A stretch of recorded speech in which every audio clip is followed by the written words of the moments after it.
आओ मुसलमानों, सरकार दो आलम अलैहिस्सलाम दी मदद सियान वालियो हर भी करना वा सरकार दो आलम अलैहिस्सलाम जलवा करने नबी दे सहाबा मौजूद ने। सरकार दो आलम अलैहिस्सलाम दे गुलामो इमाम हसन सरकार दो आलम अलैहिस्सलाम दी बारगाह विच मौजूद ने। इमाम हुसैन सरकार दी बारगाह विच मौजूद ने। ए पाक बीबियां पर्दे विच तशरीफ फरमा ने। सरकार दो आलम अलैहिस्सलाम दे गुलामो ए नबी दे सहाबा सारे मौजूद ने। इमाम हुसैन रज़ी अल्लाह ताला मौजूद ने। इमाम हसन मौजूद ने। हज़रात गिरामी इमाम हसन फरमाते ने नाना जाना ए मैं बड़ी ताकत वाला वा, ए मैं बड़े जोरा वाला वा।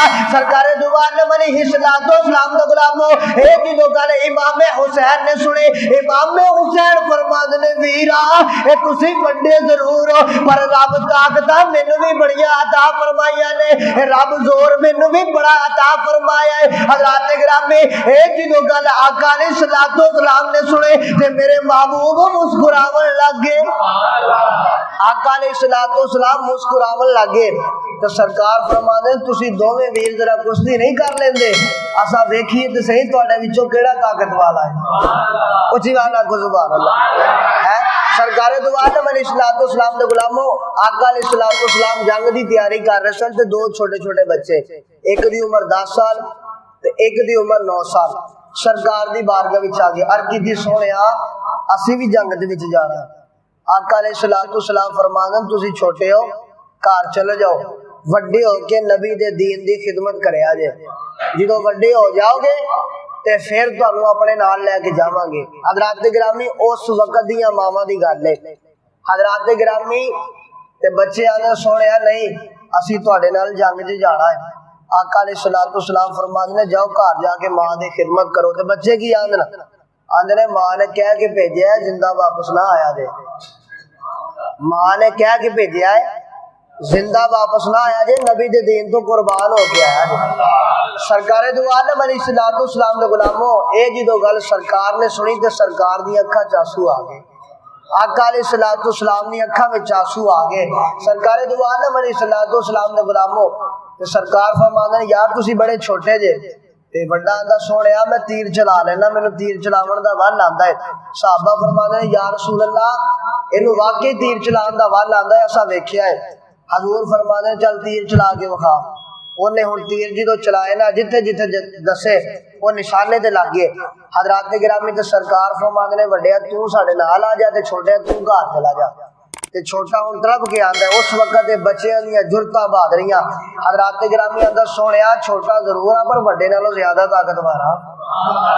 सरकार फरमांदे ने की कहना चाहता है? आखे सोहणिया महबूबा मेरी इन्ना कुश्ती करा के देख लवो, मैं इहदे नालों ज्यादा ताकतवर आ। सोहणिया अगर ते मैं थल्ले लग जावां ते फिर मैनू इत्थे छड़ जावे अजे, ते सोहणिया अगर इनू ढा लवां फिर मैनू भी नाल लै जावे। उची वाला को सुभान अल्लाह। सरकार दो आलम अलैहिस्सलाम दे गुलामो अर्ज ये करना सरकार फरमाते दोवें वीर लंगोटे करके आ जाओ। हज़रात गिरामी हुण दोवें वीर लंगोटे करके आ गए। तो जो लंगोटे करके आए तो सरकार फरमाते ने करो कुश्ती। हज़रात गिरामी जो कुश्ती की तो पंजियां विच पंजे पाए ना, हाथां विच हाथ पाए। हुण छोटा छोटा भी है ते कमजोर भी है, वड्डा वड्डा भी है ते ताकतवर भी है। हज़रात गिरामी जो वड्डा उहनूं गिरावन लगा तो छोटा रोक के आंदा सोहणिया तैनूं ते आका ने कबूल कर लिया है, अगर तू अज किते टैप होवे तो सरकार मैनू भी नाल ही लै जावणगे। तेरा जाना कुछ नहीं मेरा सारा कुछ ही बन जाना है। सरकार दो आलम अलैहिस्सलाम दे गुलामो हुण जो गल भी करदा ही ते नबियां दा ताजदार सुनदा पिया है। सरकार दो आलम अलैहिस्सलाम दे गुलामो और नबी नहीं हुंदा जिन्नू किसी शय दा पता ही ना होवे। रब ऐवें ते नहीं रखदा सिर ताज नबूवत दा, रब ऐवें ते नहीं रखदा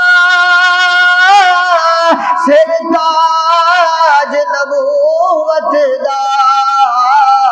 हुंदा है नबी जेड़ा हर जग दी खबर रखदा।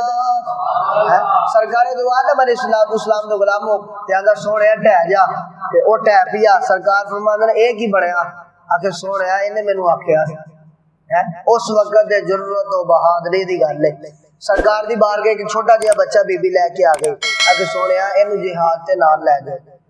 इनू जंग ते नाल लै जाओ। आका अलैहिस्सलाम फरमाते ने बीबी ये तो छोटा जिहा बच्चा है, ना तीर चला सकता है ना तलवार चला सकता है। तो लोग कहते सोने चला नहीं सकता, खा तो सकता है, ये तीर चला नहीं सकता, तलवार चला नहीं सकता, सोने खा तो सकता ना। दुश्मनों का जेड़ा तीर तुहाडे वाल आवे सोने इनू अगे कर दे जे, मेरे वालों भी कुर्बानी हो जाएगी, मेरा को पुत्र भी सरकार की बारगाह चले जाएगा।